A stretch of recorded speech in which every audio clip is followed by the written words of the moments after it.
Mapolsek Tenjo tengah melakukan pemeriksaan kepada warga yang tengah nongkrong di area Jalan Raya Podomoro Tenjo, Kecamatan Tenjo, Kabupaten Bogor pada Minggu malam.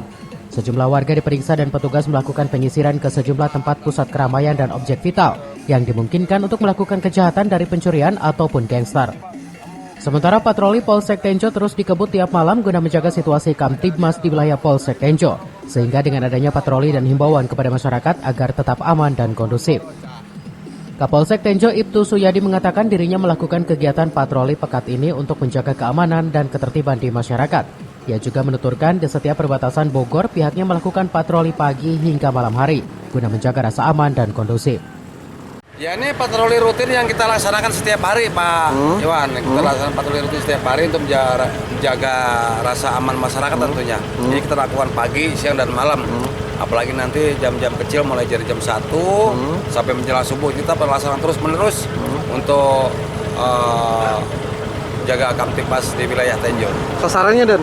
Sasarannya untuk kemarin memang kita ada viral untuk kaitannya dengan geng motor. Tapi kita juga selain itu juga kita jaga supaya jangan terjadi tidak pidana lain seperti surat mor kan dan lain-lain. Mudah-mudahan warga Tenjo amanlah beristirahat malam. Ada berapa titik ya untuk Tadi kita sudah melaksanakan dari mulai Polsek Tenjo sampai ke perbatasan Solong, Tangerang.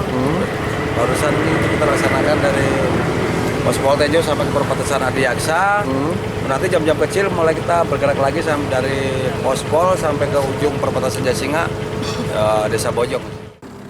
Sementara Kapolsek Tenjo berharap kepada masyarakat untuk lebih waspada jika bepergian keluar malam hari. Menurutnya gangster saat ini sedang merajalela di berbagai wilayah.